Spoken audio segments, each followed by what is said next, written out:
আমাৰ মুখ্য অতিথি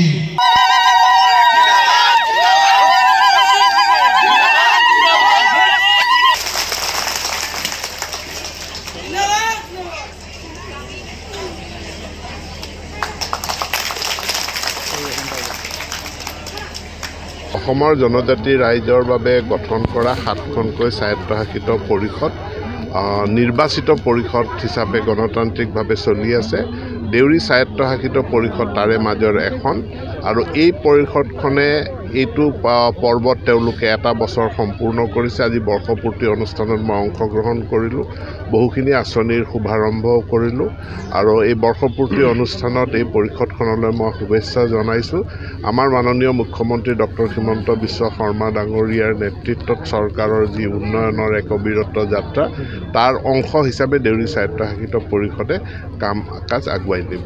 আজি আমাৰ প্ৰথম বৰ্ষপূৰ্তি অনুষ্ঠানত আমাৰ শ্ৰদ্ধাৰ অসমৰ মাননীয় মন্ত্ৰী ডক্টৰ ৰণোজ পেগু ডাঙৰীয়া আহি আমাৰ এই অনুষ্ঠানটোত আহি যি আমাক প্ৰেৰণা আগবঢ়াইছে, আমি বহুত সুখী, বহুত আনন্দিত হৈছোঁ।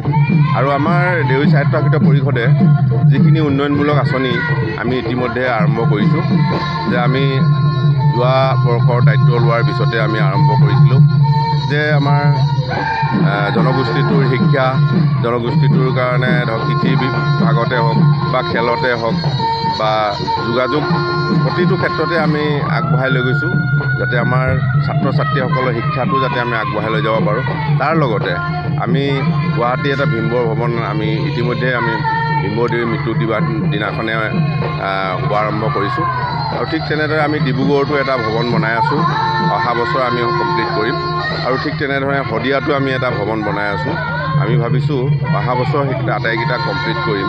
আৰু আমি নেক্সট আমি ধেমাজিতো এটা প্লেনিং কৰি আছোঁ। এই এনেধৰণে আমি কামখিনি আগবঢ়াই লৈ গৈছোঁ। পৰিষদখনে আমি যিখিনি যি উদ্দেশ্যত জনগোষ্ঠীটোক আগবঢ়াই লৈ যাব লাগে তেনেধৰণে আগবঢ়াই লৈছোঁ।